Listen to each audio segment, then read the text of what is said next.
मैं तेरी सास हूँ, तू मेरी सास बनने की कोशिश मत कर। मम्मी जी आपका तो है ना रोज का ही हो गया है, आपको तो मैं कभी पसंद थी ही नहीं। अरे क्या आप डेली डेली दोनों झगड़ा शुरू कर देते हो। इतने टॉपिक्स लाते कहाँ से हो झगड़ा करने के लिए। बेटा बहू बन के ही मैं भी इस घर में आई थी। आई हूँ ना तो तुम्हारे पीछे आई हूँ मैं इस घर में। लेकिन मजाल है मैंने अपनी सास को आज तक कोई उल्टा जवाब दिया हो तो। पर तुम है ना मेरे किसी बात में साथ नहीं देते। लेकिन ये तो खुद ही मेरी सास बनने की कोशिश करती है। शादी करके लाया एटलीस्ट मेरा स्टैंड तो लिया करो। और जब हम खुशी नहीं है इस घर में तो है क्यों हम इस घर में। हाँ हम हैं क्यों इस घर में। तू एकदम सही कह रही है। तू मेरे पीछे आई ना इस घर में, तो चिंता मत कर, तेरी खुशियों का मैं ख्याल रखूंगा। हम एक काम करते, हम इस घर को छोड़ ही देते हैं। पर क्या करूँ, जब मेरा बेटा ही मेरी नहीं सुनता तो मैं क्यों रहूं यहाँ पर।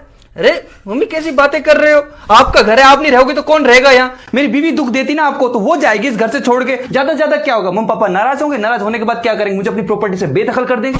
एक भी परसेंट प्रॉपर्टी का हिस्सा नहीं मिलने वाला मुझे। तो चिंता मत कर, हम अपनी पाई पाई जोड़ के अपना घर बनाएंगे।